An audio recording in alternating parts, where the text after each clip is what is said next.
So in this lecture, we will see about the drainage coefficient, which is very important parameter which is used for the design of open ditches for surface drainage. So we will see what is the drainage coefficient. The drainage coefficient is nothing but it is the amount of surplus water to be removed from the agricultural land in 24 hours so that the plants are not stressed due to surplus water.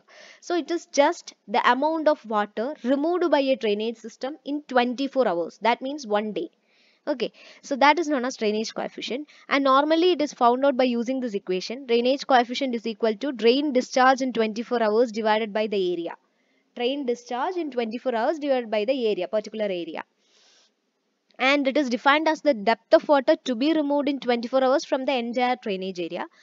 Its units are centimeter per day. We can express in centimeter per day, millimeter per day, or in sometimes we can express in meter cube per second or kilometer square or liter per second or per hectare. So all these units can be used, but the most commonly unit is centimeter per day or millimeter per day. So this term you have to just study this term. This is a very important term, drainage coefficient. It is the amount of water or excess water to be removed from the agricultural area by a drainage system within 24 hours.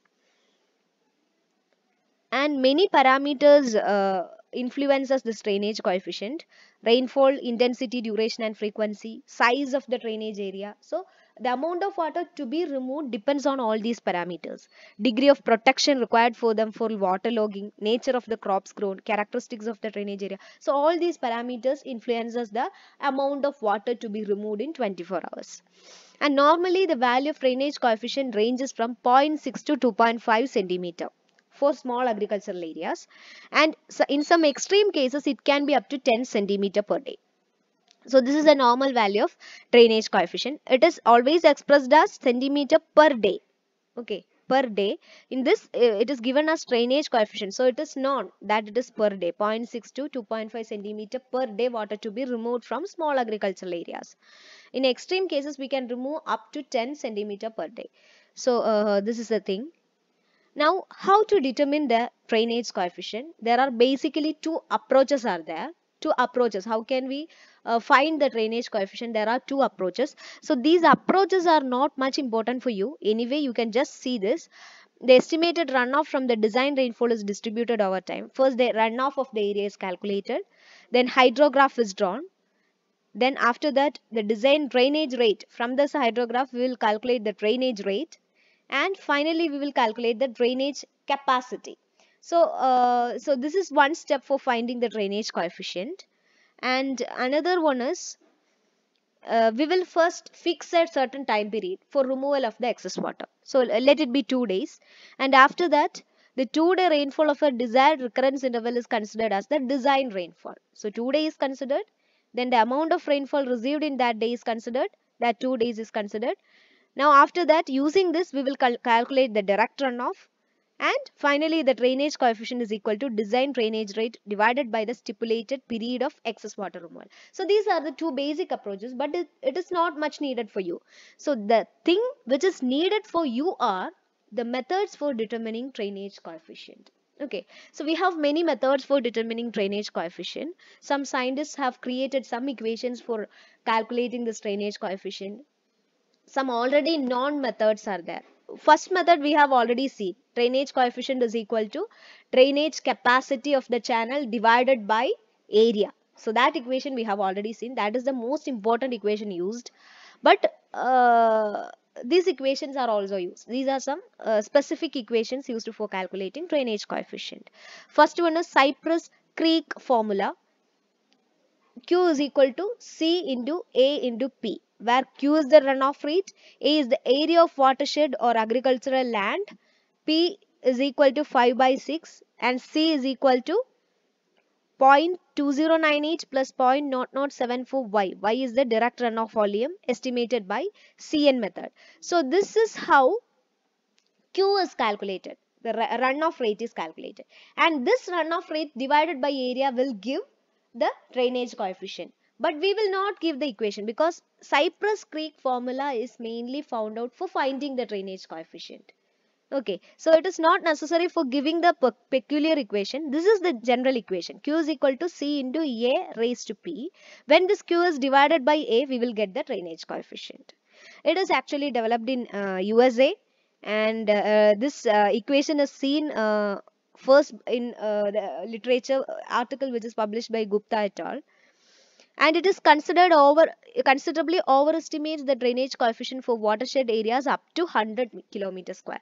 So when it is used below, for an area below 100 kilometer square, an excess value of drainage coefficient will be obtained, because this is a theoretical equation. Okay, so in some cases for small watersheds it may not be practically applicable, so that is a disadvantage of this equation. Okay. And the second equation used for finding the drainage coefficient is Boston Society formula. So in that formula, Q is calculated by C A raised to 0.5. Instead of P, they have put 0.5. So this is actually this Q divided by, again, area of the watershed will give the drainage coefficient. Here the units are given in MKS unit. And an important point to be noted is that the surface drains are sometimes designed for a discharge ranging from 1 by 4 to 1 by 12 of the calculated peak discharge. So a peak discharge will be there. So the drains are designed for calculating 1 by 4 to 1 by 12 of the calculated peak discharge. For the capacity of the drain should be like that. Okay, so that is a general assumption. So based on that assumption only this equation is created. Okay. So here the values for the C are given according to Uppal and Sehgal in 1965. So this is another formula. So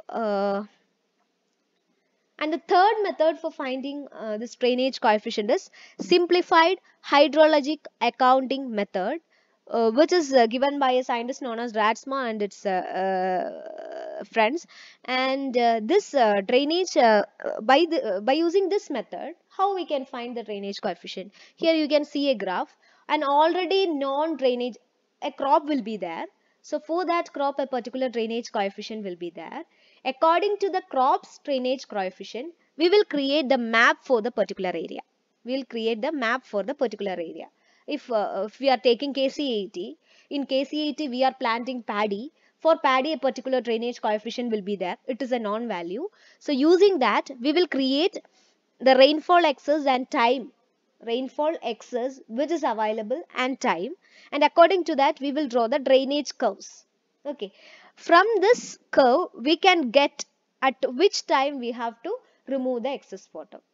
So rainfall data, the time at which rainfall occurs, and the drainage capacity. If all these things are known, if the drainage capacity of a particular crop is known, from this graph you can get the time at which that particular water to be removed. So this is just a simplified method. This can be used only when the drainage coefficient of the crop is known.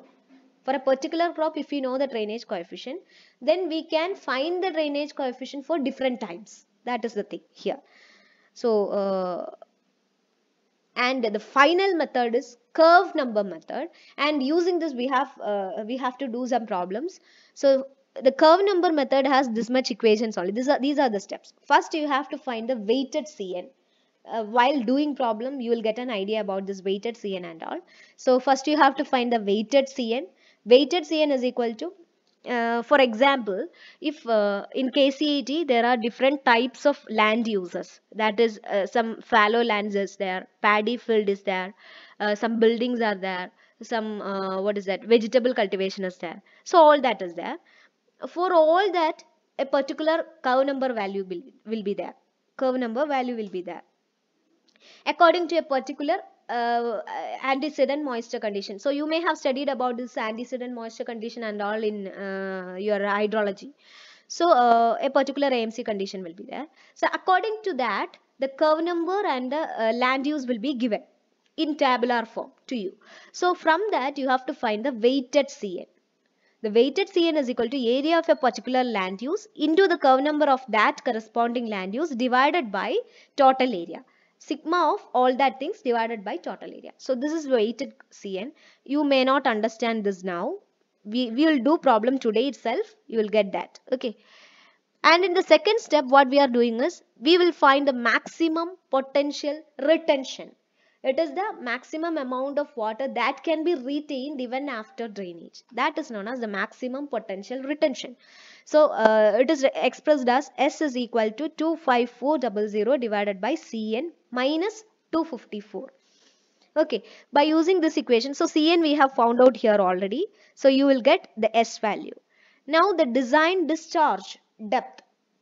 The discharge depth can be calculated as Q is equal to P minus 0.3 S the whole square divided by P plus 0.7 S. So this is a general formula used in India, and S value you have found out here. So from this you will get the discharge. Now the total volume, total runoff volume is equal to Q into area.